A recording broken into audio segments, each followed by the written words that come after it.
ಸದನದಲ್ಲಿ ಸದ್ದು ಮಾಡಿದ ಎಣ್ಣೆ ಕೀಕ್. ಅಬಕಾರಿ ಮಿನಿಸ್ಟರ್ ರಾಜೀನಾಮೆಗೆ ಬಿಜೆಪಿ ಪಟ್.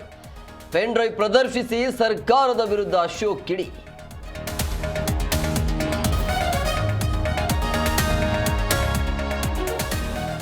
ಮೋದಿ ವಿರುದ್ಧ ಆಕ್ಷೇಪಾರ್ಹ ಪದ ಬಳಸಿದ್ದಕ್ಕೆ ಕಿಡಿ. ನಜೀರ್ ಕ್ಷಮೆ ಕೇಳುವಂತೆ ಬಿಜೆಪಿ ಆಗ್ರಹ.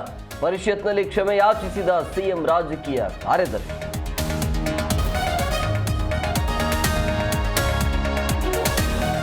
ನಿಧಿ ಬಳಿಕ ಗದಗಲ್ಲಿ ಚಿನ್ನದ ನಿಕ್ಷೇಪ ಪತ್ತೆ. ಕಪ್ಪತ್ತ ಗುಡ್ಡದೊಳಗಿವೆ ಬಂಗಾರದ ಗುಹೆಗಳು. ಕಲ್ಲಿನ ಮೇಲೆ ಗೋಚರಿಸಿದ ಹಳದಿ ಲೋಹದ ನಿಕ್ಷೇಪ.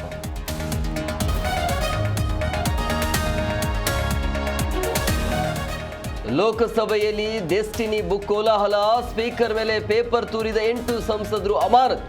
ಮೋದಿ ವಿರುದ್ಧ ಕಾಂಗ್ರೆಸ್ ಪ್ರೊಟೆಸ್ಟ್.